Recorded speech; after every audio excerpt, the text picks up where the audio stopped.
Ichinomiya Ko is the heir to a prestigious company and has everything to consider himself the chosen one. His family's motto is to never be in debt to anyone, and he strictly adheres to this throughout his life. This is why he remains positive even when a group of children attacked him and stole his pants. A girl sees his situation and offers to help him, but he refuses. Ko climbs up and pulls his pants down just as he manages to reach them. The pole starts to collapse and he falls into the water. Because of the pole, he cannot swim to the surface and believes that it is over. However, the girl saves him, and now he thinks he owes her. To repay the debt, he offers to buy her a new house because she lives in a very bad condition. But she doesn't want anything from him. After he has an asthma attack, she tells him that she would like to experience love with him, and he, not wanting to be indebted to her, agrees.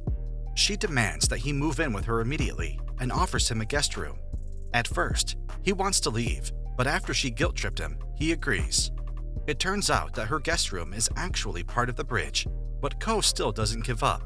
They move on to the next step, and Ko now has to meet the village chief, and the girl just asks not to be surprised when he sees his skin color.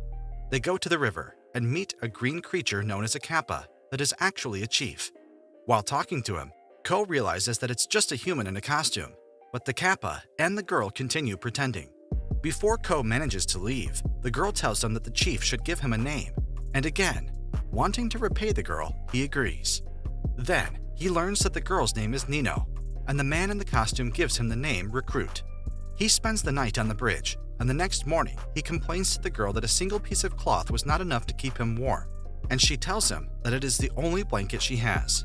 He feels bad for taking away her only blanket, and then he sees the bed she sleeps in, and realizes that she was fine while he was freezing. Seeing that they lack a lot of the other things they need, Ko goes to his house to get them. Although he has tidied up his room, Rek still lives under the bridge. Nino brings him breakfast, and as they eat, Rek realizes that she is his girlfriend and gets nervous. He tries to think of something to talk about, but realizes that he knows nothing about her. Later, while complaining about hygiene, he sees Nino taking a bath. After she finishes, Rek takes her place in a bathtub, and she washes his hair, which reminded him of his father, who never showed him real love. Later, the other people who live under the bridge throw him a welcome party, and he introduces himself to them. However, he tries to impress them with his wealth and qualities which don't interest them. He later introduces himself only as Recruit, Nino's lover. After the celebration, he stops at the mass in the church that they all built together, and there he meets a sister who is unlike any other. After the mass, he talks to Sister, who is the first person to say something positive about his relationship with Nino. Nino has a habit of coming to Rek's room when she's cold, which is noticed by one of the residents named Hoshi. The sister then calls Rek to the confessional, where Hoshi, who is in love with Nino, is waiting for him. He doesn't like seeing her with Rek all the time, so he, with Sister's help, starts questioning Rek about what he and Nino are doing. It turns out that nothing ever happened between them, and they never even went on a date. Hoshi then laughs at him and says that he will ask Nino on a date. This annoys Rek, who tells Hoshi that he is better than him and that he will ask Nino out. Despite being popular all his life, Rek has no dating experience. Everything he knows he read in shoujo manga and uses that knowledge to get ready for the date. As Nino launches her boat down the river, he arrives in his car and asks her to go out with him. However, she doesn't know what a date is, and he explains to her what his ideal date looks like. However, she tells him that she can't leave the settlement because she's from Venus, and Rek then realizes that she always says that when she wants to say no. He understands that it is a big problem for her to leave the village, so he asks her where she would like to go. She wants to go to the mouth of the river to see if her boat can reach the ocean.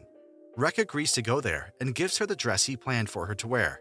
Knowing that it is a complicated dress, he worries that Nino will have trouble putting it on.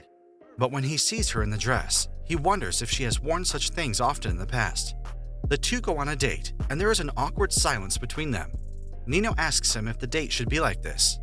Wanting to do something to make the date interesting, he uses the knowledge he gained from reading manga. The two then practice the so-called distance that should exist on a first date and start running.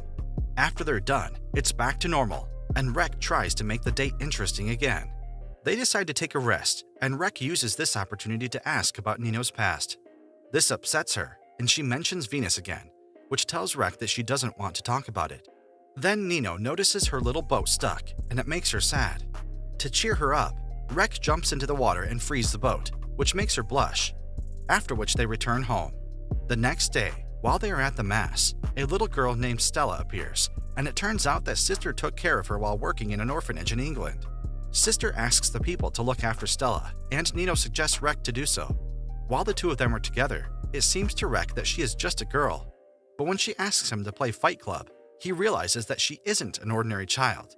She beats him up, but everyone thinks he is just pretending. Sister later asks Rek to go with her for ingredients to make Stella's welcome cake. They arrive at a nearby farm where they meet Maria, a beautiful but very mean woman that Sister doesn't like. While with Maria, she continues to insult them to the point that Sister's wounds open up. Rek now has to get him out of there. After they took the ingredients, Rek has to take the vegetables. He goes to the garden and meets a girl named Pico, who is extremely clumsy.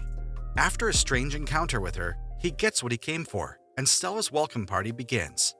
During the party, he learns that every person in the village has a job, which makes him feel like a parasite. Although Nino explains to him that everyone works because they want to, he wants to prove himself as an elite. He wakes up the next morning to the song and finds Hoshi outside his door playing the guitar. As Hoshi tells him that he will win over Nino with his playing, Rek gets annoyed and shows off his violin skills. The two decide to see who is the better musician by competing in a duel. The winner of the duel would be the one who Nino likes the most. Although it doesn't seem like it at first, Rek wins and offers to take the position of the lead musician. Hoshi, totally freaked out by the loss, starts playing randomly to the delight of the crowd, and he manages to keep his position. Rek continues his job search, and while doing so, he sees Nino trying to teach children how to swim. However, she is not a good teacher, so he steps in and teaches the boy how to swim, which is why Nino tells him that he would make a good teacher. Rek later meets the chief, who caught a cold and passes his illness on to the children. Since they don't have common sense, Rek teaches them how to take care of their illnesses, and the boss tells him that he would be a good teacher. Rek sees his skill as an opportunity to teach the residents of the settlement how to behave normally and decides to become a teacher. Rek starts with his classes, but only the boys show up. He tries to explain what common sense is and shows them some normal experiments that children do, but they are too weird for everything to go according to plan. After they started the experiment with the rocket, Stella appears and acts like a bully and extorts money from Rek. However, he realizes that she also wants to join the class, but just doesn't know how to show it. Then he gives a piece of paper to the children to write their wishes, and he will launch them with a rocket. Since the boys can't write, Stella does it for them. But when Rek tries to compliment her, she just gets annoyed. Rek goes to Pico to help her with the garden, but because of her clumsiness, he injures himself a little and intends to leave. She tries to stop him, and while they are arguing, the chief shows up. He takes Pico's side, and that's when Rek found out that she's in love with the chief. Rek's employees saw him while he was teaching and decided to check what was going on. Not wanting to reveal to them why he is here, he lies and says that he is there because of business and they want to meet his new employees. Sister, Maria, and Whitey disguise themselves as workers. But in the beginning, a problem arises because Maria wants something in return from Rek, and in addition, behaves very unkindly towards Rek's employees. The sister is also useless, but fortunately Whitey manages to make a good impression. Then the other residents appear, including Nino, and then Rek's employees have the opportunity to see who he lives with. Takai, Rek's secretary, finds out that Nino is Rek's lover, which makes him jealous because he can no longer spend time with Rek. He then decides to stay with Rek for a few days and help him. Hoshi and Nino come to visit them. In order to check if they are really together, Takai asks Rek and Nino to kiss. Rek panics and doesn't know what to do, but Nino kisses him without any problem, thus proving their relationship. Takai leaves, happy that Rek is no longer lonely.